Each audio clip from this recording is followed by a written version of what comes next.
Hey guys, welcome back to the Snipe and Score show. I'm Aidan Calkins. Sean Wallace is here with us. We got a lot to talk about. If you saw our last episode on YouTube, we talked about the trade deadline, and today we have to talk about the headlines. What do we got today, Sean? Yeah, what's going on, everybody? Back on the radio. Good to be here. Thank you for listening. Let's see. We're talking about our studs, duds. We have some storylines to talk about, some injuries, and one person coming back, as a matter of fact. We also have some entry level deals that we need to discuss because some College season's college season's almost over. over. Yeah, college season is almost over. That's right.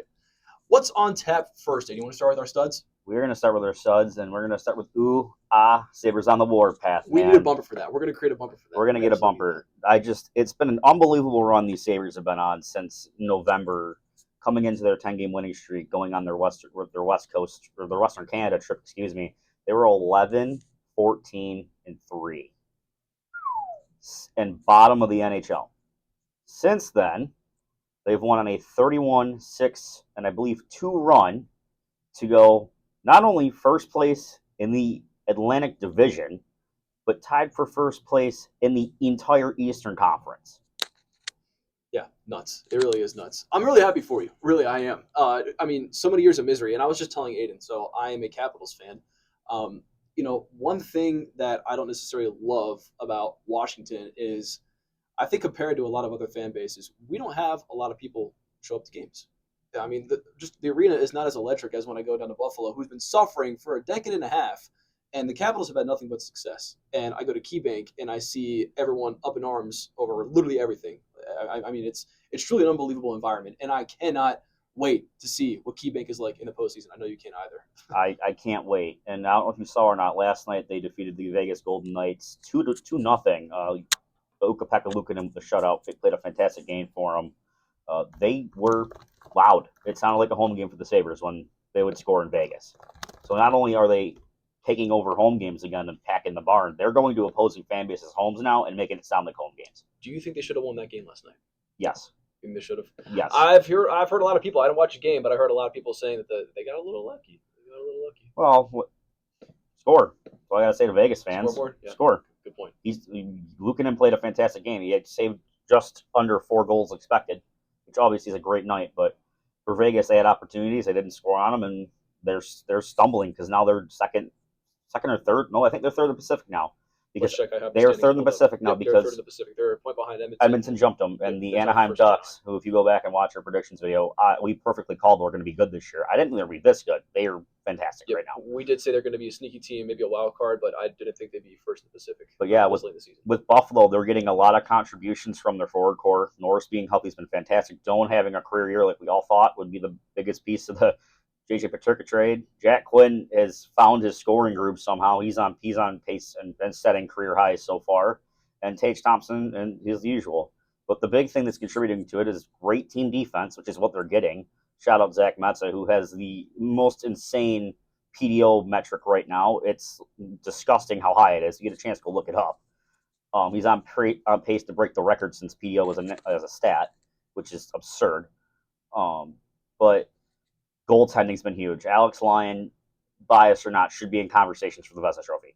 He has been lights out for the Sabres, and the numbers back it up. And Ukko-Pekka Luukkonen, since like about halfway through the 10-game win streak to get them on this run, he's been outstanding. The one bad game he had was against Tampa, but man, that didn't matter because goaltending was a myth, and it felt like the greatest game I've ever seen in my life. And the Sabres team's for real, and it's going to be awesome to watch playoff hockey back in Buffalo in a few weeks. I think I asked you this question, but do you think their goaltending will hold up come postseason? Yes. You do? Yes. And all them? Yeah. All the numbers, like analytically and the eye test, yeah, it's going to hold up, especially with how the defense has been playing. They've been very responsible. I see no reason why that would change. Here are my studs for the week. And I've talked about it last year. It seems like they do this all the time, but a team that's playing very good hockey right now since the Olympic break, the St. Louis Blues. For whatever reason, they always seem to turn it up towards the latter end of the season. They're 7-2-1 in their last 10. Let's see. Robert Thomas leading the way with 44 points. Future Buffalo Sabre. Gotcha. All right. Buchnevich has 40 points. He is second on the team in points. So, look, The Blues, I think, coming into the season, we didn't expect them to be this bad. But Definitely not. for whatever reason, they always seem to make a late push towards the latter end of the season, and they're doing the same thing now, like they do every year. They did it when they won the Stanley Cup. They've done it almost every year since then. Binnington needs to turn it up. He's had an underwhelming season to say the least. 3.47 goals allowed. Can we call it how it average. is with Jordan Binnington? He's been underwhelming since the year they won the cup. I mean, 87% save percentage. The guy's bad. But it feels like he's been around 900 the last couple of years. And then, no, I agree with you. I think what's even funnier is that he's rumored to be dealt the deadline, but who would even take a chance on him? If you're a cup contending team like Vegas, would you even want to take a swing at Binnington? I wouldn't. I sure wouldn't. They didn't. How about our duds? When we move on to our duds. Well, I just want to take a note of St. Louis too here real quick. Like, yep. But sell it to the deadline, but I don't think they're going to make the playoffs. Obviously, they're having a hot streak run here. Maybe it's because you get different guys in the room, and they trade their captain Bridge and some of the Islanders at the deadline for first, and some of their players, and Jonathan Drouin included in that. But I mean, they got a decent core, but the issue is that some of their core they're trying to get rid of. Like again, I think it would be absolutely absurd to try to even fathom the thought of trading Robert Thomas. He's their best forward. And it's not even come close. I would trade Jordan Kyrou if I had the choice. Yes. And obviously they were shopping Colton Parayko, and I truly believe this, that if he had a week to answer the question, will you go to Buffalo or not, he would have said yes. You think they were shopping? What makes you say that? No clue. I don't know what you're talking about. But I think that he would have said yes to coming to Buffalo and waive his no-move clause if they had come to St. Louis like a week beforehand. We'd be like, hey, Parayko, here's the offer, ask him. Because the reports are he takes time to make decisions, which is understandable, trying to uproot your family and up that for only a place you know. But yeah, Dud, Sean, here we go. Yeah, and I was going to say about St. Louis, I should mention they're 7 points behind the second wild card spot. Whether or not Parayko was going to do that or not, whether or not they came to it a week before, I have no idea. But St. Louis, for as bad as they were to start the season, they're only 7 points it's a bit, but it's not for as well as they play during the latter half of the season. It's not out of the question that they could make a late surge. I wouldn't rule it out, but I don't think they'll make it. I'll play them spoiler cards because the West is so close right now. They're going to be spoilers. Yeah. All right, let's move on to our duds. Aidan, you first. Tampa Bay, what has happened, man? What has happened? Buffalo was like 8 or 10 points back starting the Olympic break coming back. And we're in mid-March, and the Sabres have a 4-point lead over them in the fifth division. Not good. Tampa's not looked good. They've been injured a little bit, but Andre Vasilevsky's been very shaky, and Jonas Johansson sucks. Yeah. We'll call it how it is. So their goaltending's not been great. Nikita Kucherov is essentially carrying this roster every night because he's the one just putting them on their back and scoring. Besides, like Hedman has been okay. Like, it's Victor Hedman, but I'm pretty sure he scored his first goal against Buffalo a few weeks ago, and I understand he's been hurt a little bit, but Tampa something doesn't seem right. Like they're going to make the playoffs. I'm not scared of that Lightning team at all. But they're just falling off. Like in their last 10 games, let me pull the stat up here because I have it right in front of me. Yep, I got you. In the last 10 games, they're 3-7. Yep, 3-7. They're 3-7. Like they're struggling a lot. I mean, they won last night over Seattle 6-2, which I'm not shocked because the top 9 forward Kraken can't score. I will say this though, we were kind of I'm going to say a word that I'm not supposed to say, so I'll try to find another word. We were really beating them down last week for their trade for McMahon, who has actually been playing very well. He scored 5 points and a hat trick in his first game. Yeah. So I will say he's looking like a top 6 forward right now, so maybe we were wrong about the Kraken. No. We'll see later in the season, but I mean, he sure isn't looking like a trade bump right now. He's got the post-trade line bump. It ain't nothing to do with that. But yeah, Tampa's been struggling, and with how Montreal's been playing recently, they've been playing some really good hockey. The Canadians have, and they're overtime merchants as well. Ooh, hot take. It's not. It's true. They have 25 regulation wins, by the way. It's in 67 games. They're overtime merchants. But regardless, if Tampa continues to fall this way, they could easily be the 3 seed. And even still, Boston's 4 points back of them, and they're gaining points left and right. So if Tampa needs to figure it out, and I know I got a lot of faith in them. John Cooper's been a great head coach for a long time. But the Lightning are struggling, and we'll see. Their bigger guys got to step up. Sorelli's got to step up. Hagel, Point, those guys, and Hedman, like those guys got to step up. And Vasilevsky's got to get back into that Vezina mode that he was before the break. After the break, he's been not so good. The goaltending has been bad. No arguments for me. None at all. They have to step it up big time. They're still going to make the playoffs, but Absolutely. They can't be this way heading to the postseason. They'll be first-round exits. Really quick before we go to break, my dud for this week is Tristan Jarry. He is quite literally one of the worst goalies in hockey right now. The Oilers traded for him a couple months before the trade deadline, so he can be that guy to lead him to a cup. He's looking anything. He's looking like anything but that right now. 85% save percentage. He's allowing 4.17 goals a game. The guy is abysmal. As a matter of fact, I think Edmonton wishes they'd have Stuart Skinner back. Yeah, Skinner's been fantastic in Pittsburgh, and it's led the Penguins to being second in the Metro, 83 points, and I think they're top 10 in the NHL right now. Let me look currently. Yeah, Pittsburgh is eighth in the NHL right now with some good goaltending. Yeah, they get a certain player back too, back from injury. They do. They're getting Crosby back. Yeah, we'll talk about that later. But they also acquired Brent Kulak and that dude who then later flipped to Colorado for a second, Sam Girard. So it's worked wonders for them getting asset management. And Tristan Jarry, man, oh man, has he been awful. Yep. And Leon Draisaitl, who we'll talk about a little bit later, has taken multiple shots. The goaltending isn't good enough. The goaltending is not good enough. And it's been bad enough to where it looks like and there's been reports that Jarry's gotten into it with teammates at practice. Yeah. And I don't know if you saw the clip or not. Did you see the clip on Twitter going around? He was the backup a couple of days ago at a game. He's just lackadaisically skating around in warm-ups like he doesn't care. Yeah, I don't know what is going on in that head. And he took a lot of heat from that from Oilers fans, and rightfully so. Like, you got acquired here to be, hopefully the guy that studies the rock here, and he hasn't. He's actually made them worse. And with that, they've got, their deadline was pretty good. They acquired Jason Dickinson and Colton Dach, the other Dach brother, from the Blackhawks to kind of beef up their bottom six. Is what they needed, especially center depth. And now they need even more of Draisaitl being out for the year. But and defensively they got better as well. They added Connor Murphy, so the Oilers and the Hawks had a deadline. It's like, hey, you want him? Sure. You want him? Sure. But the Oilers don't scare me as much as they used to. Obviously they got McDavid and he's McDavid, but you score 5 on them, you're gonna beat them. They're defensively just even when they get their defense, the goaltending just allows just bad ones. And I mean, Connor Ingram's been he's been good. Yes, but not great. And not postseason good either. No, I mean, my question is, and the sad thing is, they can't even call. I learned this in the Steve Dingle podcast. Shout out them because I've been listening to them. They can't even call up Calvin Picker if they wanted to. Do you know why? Why? They'll be over the cap. Oh, I didn't even know that. That's horrible. They can't call up Calvin Pickard, who would arguably be a better goaltender than Tristan Jarry, because they would not be cap compliant. Yeah. And because of the new CBA and the new playoff rules this year, you have to be cap compliant for playoffs. You have to be, and if you don't, you're going to get nailed. So they're going to be in trouble. And if Ingram suffers in the playoffs, they have nobody to turn to, because I know Tristan Jarry has had a couple of years where he's had runs in the playoffs where he's been good, but I don't trust him. Yep. I don't trust him at all. No, I don't blame you. Let's talk about Columbus really quick. They've been surging. They're a point out of the wild card spot in the Eastern Conference, and they've been surging. They're 1 point back at Detroit, who has fallen off a cliff. Yep. Oh boy. Yep. Under Rick Bowness, they're 16-2-4, 16-4-2, some absurd number since under Bowness. Yep. And they're rolling. They're starting to get it going. They got a plus goal differential. They're 6-0-4 in their last 10. Yep. I was going to say, can you imagine if they had just capitalized off of those games that ended in regulation? They wouldn't have lost a game. More overtime merchants. But I mean, they're 1 point behind in the wild card. I mean, Boston's actually 82. I mean, they're tied with Detroit, right? For that, they're 1 point behind.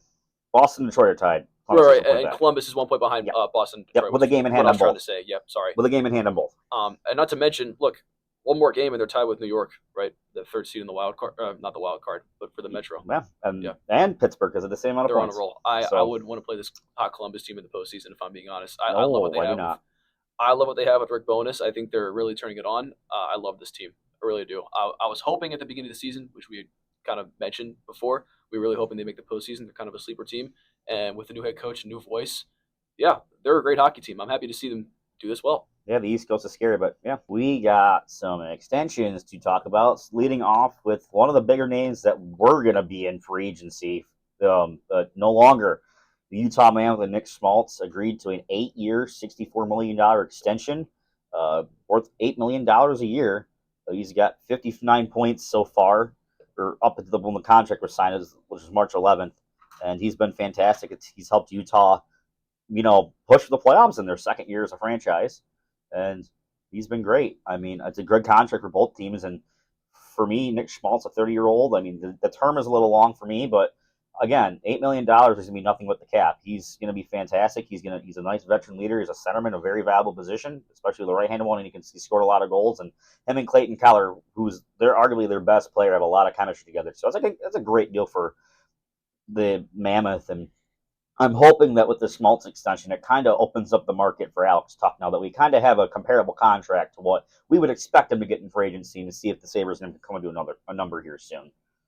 Before I give my opinion on Nick Schmaltz, I just want to talk about how cool it is that we have a bumper of Deebo Samuel, joining us back into the show. That was actually sick. Thank you, Deebo Samuel. They probably did it at the Super Bowl one year. That is very cool. Anyway, we're talking about hockey though. This is Nick Schmaltz. 30 years old. He gets an 8-year deal worth $8 million.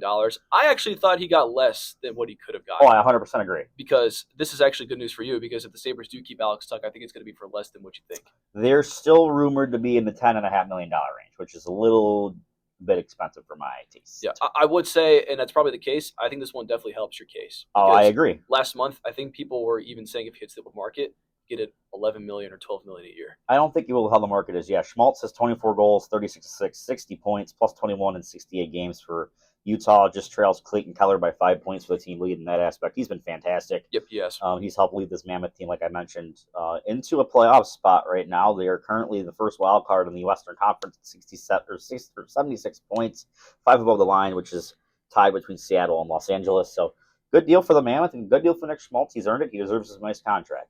Yep. One thing I also want to mention, I'm just looking back, the 2018 Dylan Strome trade, right? Yep. Yeah. For Brendan Perlini, I think is his name. Oh, my Lord. YouTuber. So Nick Schmaltz was traded to Arizona for Dylan Strome, the former 3rd overall pick. Dylan Strome is the first line center for the Capitals. Now, I don't think Dylan Strome should be the first center for the Capitals. However, I think he would make a very great 3rd line center for any team right now at his age. I do think that's one the Blackhawks are absolutely kicking themselves over 100%, especially for where they are right now. They traded Brendan Hagel too. Yep. I know it was 8 years ago, but looking back on it, it's we don't talk about who had Brendan Hagel first though. Who had Brendan Hagel first? The Sabres. Oh, actually, I didn't even know yes, that. They drafted him in like the 5th round. Never signed him. Didn't even give him a contract. Did not know that. Thanks, Jason Botterill. Appreciate you. Thanks, Jason Botterill. Okay, next extension, Jordan Eberle. So, we talk about the Kraken and their middle 6 forwards, but Jordan Eberle means something to them, in my opinion. What do you think about this one? I think it's a great move for them. Eberle, 2-year contract extension worth $5.5 per year. Keeps the captain around, and he's been one of the steady faces for the Kraken this year. And since they've been as a franchise, he's a leader. He leads them in points with 49, 22 goals, 27 assists in 65 games, and good deal. I understand he's older. 5.5 is a great deal for him. He's going to be a productive player. He's going to be a solid top 9 forward. But it helps Seattle because you need those type of leaders. You need a guy that's been in the playoff multiple times to help you get there, and it keeps the captain around. I don't think Eberle wanted to go anywhere anyway. So yeah, Eberle, it's a good deal for both of them. I mean, it doesn't hurt to keep the veteran around, especially when it's your captain. Like, it helps the young guys and helps the team continue. Yeah, absolutely. 100%. Older guy, but yeah, definitely leader for the young guys they have over there in Seattle. I think Seattle can definitely take that next step forward next year if they spend this offseason trying to find a true top 6 forward. Robert Thomas. Maybe McMahon. I don't think they're going to trade for Robert Thomas, but maybe McMahon will be that guy. He's not re-signing in Seattle. You never know. Never know. I will put my life savings on Bobby McMahon not re-signing in Seattle. So let's just say they don't. Who do you go out and get? Because they know they need someone because they try to get Panarin. I said it last week. I don't know why Panarin wanted to go to. Well, you said it, but yeah. I still think that you should just go Stanley Cup over rotting old team. Well, I don't care if they have a big market or not. The only option that would be out there free agency wise would be Alex Tuck. Yeah, which is a top 6 forward. Got to try to trade for somebody though. Maybe like a Jordan. You'd have to go through That's my next one was going to be Thomas or Kyrou, and you can dangle Shane Wright in front of it and be like, your 4th overall pick still got potential. Yeah. You need a center. Yeah. Robert Thomas. And they don't really have a ton of grade A prospects, but first round picks are candy to these GMs nowadays. So yeah. So we get on Seattle for not acquiring some better talent. But with the talent they have now, they're probably going to be a playoff team, which none of us expected coming into the season. Nope. Especially with Lane Lambert. I think people wrote off Lane Lambert and thought it was a really bad hire. I think he's actually done very well in Seattle for what he has. So it's not like they haven't tried. We know they're trying. I hope they get it done this offseason, get some top six talent. Well, I'll tell you what. I'll get a first-hand look at these boys on the 28th, and I'll tell you what I think how good they are because they can come to the Madhouse and play the best team in the NHL. So Yeah. we'll see how really good Seattle is. Yeah, but back to Jordan Eberle, old guy, but one that they need to keep around, especially for not that big of a price, right? Only 2 year contract, $5.5 million. Great deal. Yeah, it's your captain. Got to get him back. So yeah, nice one. Great deal. Yeah, on to Kiefer Sherwood. We all kind of speculated that, well, San Jose doesn't resign him. He's gone. Well, they got him done before the deadline. Sherwood signed a 5-year, $28.75 million contract extension with the Sharks worth 5.75 per year. Listen, he's having a breakout year at 30 years old. He's known for his hitting, and apparently he's a plus goal scorer when it comes to certain situations, but he's been fine with Vancouver. He had 17 goals and 6 assists, 32 points, or 23 points, excuse me. In San Jose, through 12 games, he's got 4 goals, 6 points. He's been fine. I mean, he's a veteran leader to help that young core. I mean, Celebrini 5 points away from 100 in his sophomore year. That's absurd. But, yeah, I mean, San Jose just good for them and good for Sharks fans. Like, they deserve this, and I'm happy for Kiefer Sherwood. He's been a guy that's been kind of bouncing around for a long time and finally gets a couple decent years in Vancouver and gets his payday, and I'm super happy for him and his family. He's earned it. He's one of those hard grit players that you just love to have on your team because he hits everything. He always puts effort in, and he's scoring some goals this year. So good deal for San Jose. Will it age well? Who knows? But just under $6 million per year, I don't think it's that out of a contract. So that's my thing, and I'm going to be not so nice. And yes, I am happy for him. Good for Kiefer Sherwood. He's bounced around. I'm glad he got his back. Good for him. This was too rich of a deal for me if I'm San Jose. The guy's 30. He hasn't really played very well since he's been in San Jose. He is in 12 games. He has 4 goals, 2 assists, so 6 points. He's a -1. Last year in Vancouver, Plus minus don't mean anything. He was a -12 in Vancouver. Vancouver last sucks. year. And that was going to be my point. But 17 goals, 6 assists with Vancouver. So he hasn't been bad. He is physical. For a 30-year-old, I don't know if this contract is going to age well. I don't know how it's going to look 2 or 3 years from now. If he's still the big hitting player he is, maybe that's the only upside you get with him. I sure hope his production doesn't slow down. But I think if you're San Jose, you needed a player like this if you're going to make some kind of run at the postseason. Whether or not they make the postseason to be determined, but if they're ever going to make it, I think this is one of the players you need. I do think the contract is just a little too much, for me. For a player that's bounced around, he's been inconsistent throughout his career. We'll see what happens, but for now, I'll probably say this one is to be determined. Yeah, I think it's very reasonable. I mean, with that, like we'll see. Like I said, he's a guy that's had one decent year. He's a bottom 6 guy that hits a lot, so maybe the physicality will come back and bite him in the end. But the Sharks needed a guy like that right now. They needed some grit to their young core to protect the guys. Not like they didn't have it. They had Barkley Goodrow, but you know, he hits things. He's on the 4th line, plays 8 minutes a night. Like he's not what he used to be. Scoring OT winners in the playoffs against Vegas, but I mean, Sharks are a good team, and they're going to be They're going to be even better. Scary thought when the rest of the core comes along with Celebrini. Yeah, but I love that Macklin Celebrini Will Smith duo. I love that. They're man and Toffoli. Can't forget the dad of the group. Yeah, absolutely. One thing I want to ask you: if you had your dream scenario of teams you wanted to see make the playoffs in the West, who would you want? Given everyone's, recent history, right? Do we want realism or do we want what fantasy world? Well, let me preface by saying when I say recent history, I mean teams like the Sharks and the Ducks who have had a horrible last 10 years. Ever since the Sharks made the Cup, they just haven't been the same. The Ducks haven't made the playoffs in almost 10 years. So, are we talking teams actively in contention? Yes, actively in contention. Who do you want to see get those last 2 wild card spots or sneak into the Pacific? Who do you want to see make the playoffs? So first of all, I want Anaheim to make the playoffs. Fun hockey team, and I want my predictions to be right. No matter how you feel about Joel Quenneville, the Ducks had a good young core. They deserve it. I want to see Utah make it because you knew a franchise. Arizona still has my heart, forever will be, but I want to see those guys succeed, even JJ Peterka. But I would love to see Utah in the playoffs. I'd love to see what that atmosphere looked like for the first time ever with Ryan Smith and everything they've done to help bring hockey to Utah and make it very big. I want to see San Jose.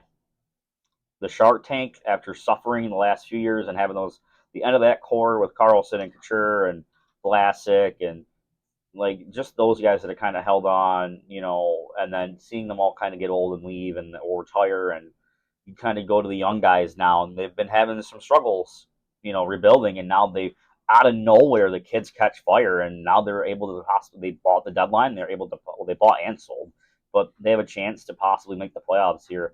It would be awesome for hockey. It would be awesome for hockey because the Shark take is nuts in the playoffs, and we all know it. Like, and San Jose is such a great hockey market. It's one of the most underrated ones in the NHL. Not a lot, especially for such a small market. right? Like, and not a lot of people talk about it. Like, they're a very great market for hockey, and I would be so happy for Sharks fans that they made it. I'm a casual Sharks fan. I'll admit it. When they played Pittsburgh in the finals, I was rooting for them the entire way. Like, I have a soft spot for San Jose, and I forever will, unless they do something to make me upset at my Sabres, which I don't think will ever happen because they're in the West and they're not Vegas, so I ain't really worried about them. So, yeah, I mean, I hope San Jose makes it. I really do, and I hope it's game 82 and they have to win something to get in, and they win it, and the Shark Tank goes nuts, and we get playoff hockey back in San Jose. My dream, and I agree. Yeah, I like what you said. My dream. It's so funny to me how they haven't even been in the league for 10 years, and people hate Vegas like you would not believe. Like the bad blood for Vegas is unbelievable. Gee, I wonder why. So, anyways, my dream scenario would be to see Utah take that third seed in the Pacific Yes, and knock Vegas out. I I don't want to see Vegas in the playoffs this year. I want to see. I would love to see some fresh blood in the playoffs. You do not understand how happy I would be if Jack missed the playoffs the first year Buffalo made it. I will be insufferable for a year. Yeah, I'd be very happy for you. So, dream scenario, I think Anaheim and Edmonton, right, 1 and 2. I'd like to see Connor McDavid get a crack at it again. Not that I think he'll do it. And want new blood. Yeah, I just don't know who's going to be the second seed. So I would take Edmonton 2. My wild card. Well, first of all, we already know who's making the Central. Yeah. And then for those who don't know, it's Colorado, Dallas, Minnesota. They have no chance of losing those. It'll probably be in that order. I don't know. Dallas is coming. So wild card teams. Give me Seattle and give me San Jose. I want those two as my wild card teams. I want to see Seattle make it. They haven't been in the league that long. They've only made it once. I want to see them take a crack at a team like, I don't know, Anaheim, Colorado. They're not going to be Colorado, but if they play Anaheim, I think it'll be a decent series. I have a personal vendetta. They don't have any experience in the postseason, so I think it'll be nice. I have a personal vendetta against Jason Botterill, so I don't want to see this dude ever make the playoffs as a GM, so we'll see. Gotcha. All right, well, fair enough. Those are my teams that I want to see in the Pacific and make the wild card in the Western Conference. Aidan, what do we got on tap next? We've got the news. The big one coming out, Austin Matthews, Leafs captain, out for the year after sustaining a MCL tear after a hit from Radko Gudas against the Ducks a few days ago. Radko Gudas has been suspended for 5 games. Not enough, if you ask a lot of people's opinion. And, yeah, huge blow for the Leafs. I mean, not like it was going to matter because they're not making the playoffs anyways. Without their first-round pick, that's probably going to Boston. It makes it even worse. But, yeah, Matthews out for the year. Hopefully we all wish the best for him, but shame on the Leafs. Because when it happened, nobody jumped on Gudas and tried to, go after him for hurting their captain. And, I mean, Easton Cowan fought later in the game, but it doesn't matter after the fact it's happened. Like, that team is just soft as Charmin, man. They're soft as Charmin. They really are. That's an outstanding analogy. They're soft as... It's a culture problem, too. And I'm sorry if there's any Leaf fans that are listening to you get offended by it. It's true and you know it. No, no apologies. No. Like, we're not apologizing to these fans. Your team is horrible. Your culture's so gone. It's like I'm watching the Buffalo Sabres back before they had this run. I watched Zach Benson last night get absolutely destroyed over the middle by Brandon McNabb, and rookie Noah Ostlund jumps on him like he's going to get on the back of him and maul him instantly, and every single Sabres in the fight because their guy just got killed. Got hammered over the middle of the ice. Your captain gets hurt, and everybody's standing there like, oh, what do you? Oh, fight. Like, what are we doing? Like, I don't understand it. And I don't know if it's because they want Berube fired so bad. Well, I know that. But, like, you're not helping your cause. And management was pissed at them. They were not happy. Okay. So, I don't know how you can argue for the Toronto Maple Leafs, even if you are a fan. This season could literally not be going any worse right now. Don't have your first-round pick. It's in your most hated enemy. Your captain's done for the year. You're not making the playoffs, and you have no direction for next year. The team is quite literally a dumpster fire right now. I don't even know how you can make a case for them. I mean, everything that's gone wrong has gone wrong. They're a soft team. The culture's horrible. The head coach is bad. Management's not good. yeah, your captain's done, like you said. President doesn't care. President does not care. They haven't made the play. Well, I was going to say they haven't made the playoffs, but they haven't done anything in the playoffs in a decade. Fun And they're not fact. going to make the playoffs. The Leafs, you couldn't have drawn up a worse scenario to start off the season. Fun fact. They have the current longest playoff. They've made the playoffs the most time in a row. Excuse me. They have the longest active playoff streak in the NHL. 9 years. It's done. What about Austin Matthews thinks of all this? I really wonder what's going on in his head. Trade me. I wouldn't blame him. I wouldn't blame him if he says that. 10 years, the team has done nothing.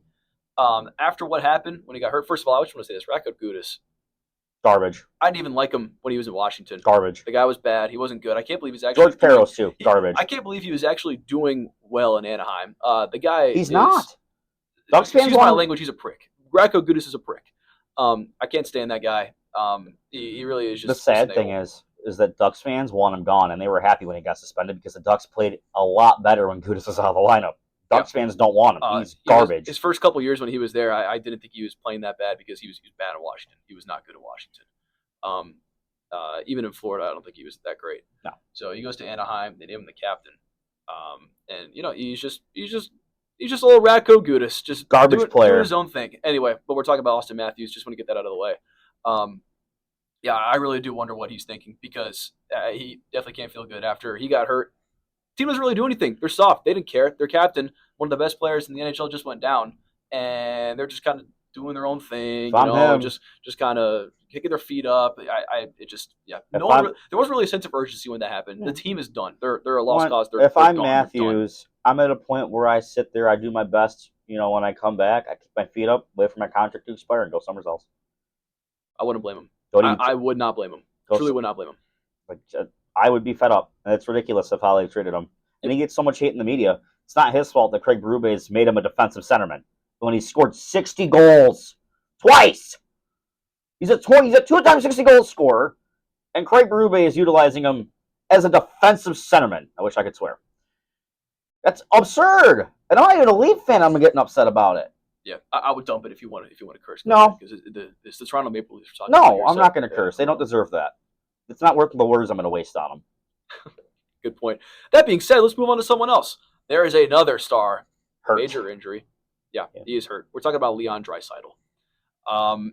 He may come back. They announced today that he may come back in the postseason. He will. I'm sure he will. I think the severity of the injury is unknown, but it's enough to keep him out for the regular season. I would assume it's pretty major considering. Yeah. Lower body injury, as far as we know. Assuming that he's going to come back in the postseason, I think that's kind of the ray of hope right now. Yeah. We know it could probably be severe, but to the extent we don't know if he's going to come back in the postseason. Do I want to be that guy and say, do they make the playoffs? I think they still make the playoffs. I think it's whether or not they make a run like they did the last 2 years. Yeah, but who else on that team has really been a contributor outside of McDavid and Hyman? They really dug their own grave trading for Tristan Jarry, like we mentioned earlier in the show. That really didn't help whatsoever. I mean, Matt Savoy's been fine. Like who else do they have? No, I will say Matt Savoy, for his age, and they took a swing on him. Traded away McLeod to Buffalo. They got Savoy, younger guy. Trade. For both sides, honestly. My shorthanded demon. I've said in the past, I've praised Oilers management for, shipping off the guys they can't afford in order to pay guys like McDavid and Draisaitl and bringing younger talent who are on cheaper deals like Savoy, and that one's worked out. And then Connor takes the biggest pay cut you could ever think. Right. So I guess I just don't know what else this team can do because pray. I think just pray. Fire Stan Bowman. They've had all the pieces the last couple of years. They just haven't been able to put it together in the cup. And this year it's not looking good either. They were so old the last few years, but I think they've got a little bit younger. Yeah. Matt Savoy's one of those guys. It's just what can you do? And I don't know. I would love to see what they can do in the offseason. They thought they had their goalie in Tristan Jarry. That's not the case. What can you do if you're the Edmonton Oilers? Because I don't think this is the year. And now Draisaitl's hurt. Draisaitl might come back in the postseason, like we said earlier. The severity of his injury is unknown. I do feel bad for the Oilers. Like I said, pray that you can get some scoring and you can get some team defense that helps out goaltending. And lucky for them if they do make the playoffs. Guess who they don't got to face in the Cup final this year? Florida. You know who they're probably going to have to face? A team that's going to knock them out. I'm sorry, the Stanley Cup champions. I was afraid you were going to say the Sabres. I almost did. I caught my tongue. Oh my god. I caught my tongue. All right. Oh my god. The team that's winning the Cup this year is coming out of the Eastern Conference. Yeah, Hot take. I am going to disagree because I feel like this is Colorado's year to lose. I think if any team out of the last 20 years were to ever break the President's Trophy curse, it's Colorado this year. I'm telling you, second round exits. Hot take. Why? They're gonna run into they're the second round exits if we lose in the Western Conference Final because I think Dallas finally puts it together this year. Yeah, with the new head coach who actually believes in his goalie. I called that too. yeah, that was a very hot, great take. We have a YouTube short of that, by the way, if you want to watch that. Yeah, if they run to Dallas, Dallas could be trouble. I just think Colorado's chemistry is unbeaten. I really do think with Pittsburgh just hung up 7 on them. Pittsburgh. Okay, it was one game. Doesn't matter. One game. We'll get together. Come time for the postseason, yeah, they'll battle back and forth, but I'm going to give the edge to Colorado, especially the way they played earlier in the season. We know what they can do. And now with Kadri back, with all their additions at the deadline, I really do think Colorado is going to be that team coming out of the West. Yeah, sure, you can make an argument for Dallas. Heck, I'd even throw Minnesota in there, right? I mean, they're really right behind them all. But I think they probably have the edge over Minnesota. But I think those are the 3 Titans coming out of the West that you should probably watch out for. I would be surprised if it's any other team. Minnesota is an interesting case because they got a lot of talent on defense, but they don't have centermen. Yeah. Foligno at the deadline. You know, they try to upgrade their bottom 6 a little bit to kind of improve the chemistry. They needed a second line center though. Like, they don't really have that. So we'll see. Minnesota's a good team. I'm not saying they aren't. They're fantastic, but we'll see. Yeah. We got one more player to talk about. Let's talk about the guy who is no longer injured. He was injured in the Olympics. He is back, and his team is doing way better than anyone ever anticipated coming to the season. That's the Pittsburgh Penguins captain, Sidney Crosby. Sid the kid is back, man. Makes his debut, or post-Olympic break debut. Had a knee injury in the Olympics that cost him a few weeks. And as much as I despise the Penguins, and I don't really like Sidney Crosby because I think he's a bit of a whiner and complainer, I respect him, and I will forever respect him. The Penguins played fantastic with him out, and I thought, well, they're going to fall down the standings because Sidney's out. They did not. They actually went up the standings, and now they get their best player back, and that's a heck of a reinforcement to come back for the playoff push. Yeah. Shout out to Kyle Dubas and what he's done to this Penguins team, man. I thought they were going to be basement in the NHL. They're not, and props to them. I mean, I'm happy for Penguins fans. They get one last ride with the core, and heck, they might be even re-signing Evgeny Malkin because of it. But, like, good for Penguins fans to get Sid back. It's going to be a loud building when their first home game. I don't know if that's tonight or not. I'm going to double check to see if that's tonight's their first home game if they're on the road tonight. Can you imagine how good this team would be if they could just get together in the shootout? Oh my God, they would be one of the best teams in the East. They're in Carolina. 1-10 in shootouts this season. They're in Carolina right now. Again, overtime merchants, not Carolina, Pittsburgh. Overtime merchants been the theme of this year in the Eastern Conference. But yeah, they're in Carolina tonight. Sydney comes back, a very important game for the Sabres actually, because if Carolina loses, they bump up to number 1 in the Eastern Conference. So there's your notes if you're looking for a Sabres watch guide. If there's any Sabres fans watching, rooting for Pittsburgh tonight, because we want number 1 in the Eastern Conference. So the Penguins are 4-3-3 in their last 10. They are 7 points behind first place in the Metropolitan. Carolina's first place. They're not catching Carolina. They're not going to catch Carolina. That's just a little note, though. Bigger note, though, is that Columbus is 2 points behind them, and Columbus currently sits 1 point away from a wild card. Yep. So that just goes to show you how tight the Metropolitan race is right now. So, the Penguins got them at probably the best time right now with how many games they have left? 15 games left in the season, which is really hard to believe. That actually makes me kind of sad. By Flast. Went by Flast. Yep. It has absolutely gone by Flast, as Aidan would say. Not my first language. No, the season has gone by fast, 100%. So, Penguins get Crosby back at a great time. And, I feel like I've said it every podcast, but Kyle Dubas really has done a great job. His first season, I was kind of skeptical because he was really trying to put a team together that just wasn't working out when Ron Hextall was there as the GM. He kind of inherited that, tried to make it work, didn't work out. A year later at the deadline, he ships off a bunch of people for draft picks, and they're really doing a nice job retooling. Dubas has been fantastic. And, the cherry on top is that Dubas is able to find, and I feel like I say this every podcast, but I'm going to say it again. He's able to find this happy medium between keeping Crosby happy with winning games, but at the same time, he's also looking towards the future. Even though they have a bunch of old heads, right? They're still competing at a high level and building for the future with all their draft picks. Right. A truly incredible job, and I'm jealous, and I'm mad as a Caps fan. If it wasn't for how much the Sabres have turned it around, I would argue Dubas for GM of the Year. I wouldn't doubt it. No one expected this team to be doing as well as they are right now. You and I had them like bottom 2 in the league coming into this year. I mean, that I roster had him 31st. we saw coming into the season was nasty. Manta stepped up. There have been a lot of people that have stepped up for Pittsburgh. Justin Evgeny Brazil. Malkin, for his age, he has been doing well. Ben and Kendall's been an underrated Calder candidate. He's 100%, absolutely. They've had a lot of guys step up, and I credit Dan Muse because a guy who they really thought, when we first saw that hire, we were thinking, oh, this is the most retool, rebuilding, tanking hire I've ever seen in my entire life. Dan Muse. He has absolutely exceeded expectations. I round of applause for them, unfortunately, because as a Caps fan, I hate it. Aiden, let's do our players of the day. How about I go first? My player was drafted in the first round, the 21st overall pick in 2011 by the Ottawa Senators. He is currently 33 years old. He is check his position, he's a right wing. All right. So he actually started off in Anaheim for 3 seasons. Didn't do anything there. He went to New Jersey for 3 seasons. All right. He ended in 2019. Went to Pittsburgh for a season. Traded to San Jose at the deadline. Played for San Jose. Went to Toronto. Went to Carolina for 3 seasons. He stopped playing for Carolina in 2024. And ever since then, he has played for the New Jersey Devils. Who is this? First round pick? Your first round pick. Made his debut in 2014 with the Ducks. With the Ducks. He's played for 1, 2, 3, 4, 5, 6 different teams. Played for the Devils twice. Devils twice. Yeah. Devils from 2016 to 2019, and he's in his second stint with the Devils right now. So he was signed this year in the offseason. Or did he sign last year? So he was signed as a free agent by New Jersey July 1st, 2024. So he's been with New Jersey ever since. Really? Interesting. First round pick. Played for Pittsburgh, San Jose. Yeah, Pittsburgh, San Jose. Started in Ottawa. He drafted by Ottawa. Okay. Started off with Anaheim.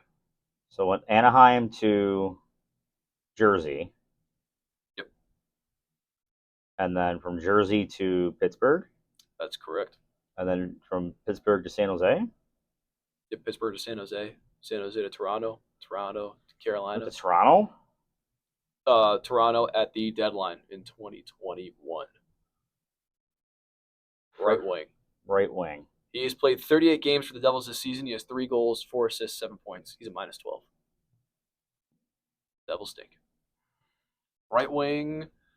Gotta get off the air, man. You got 5, 4, 3. I feel stupid. I don't even know. 1. This is Stefan Noesen. I was thinking Nason. I wasn't 100% sure. I thought it was Noesen. I don't say his last name anymore because I feel like an idiot. Your turn. First round pick, Buffalo Sabres in 2008, 12th overall. Yeah, I'm not getting this. Won the Calder Trophy his first year. I should get this, but I'm not going to. Made his NHL debut in 2009. Played with the Sabres until 2014-15, where he was traded to Winnipeg for Evander Kane. And he played with Winnipeg up until 2018-19. He signed in Vancouver, where he played up until this year, where he was traded to Dallas at the deadline. Okay. Who is this player? All right. Well, you kind of gave it away when you said trade at the deadline, right?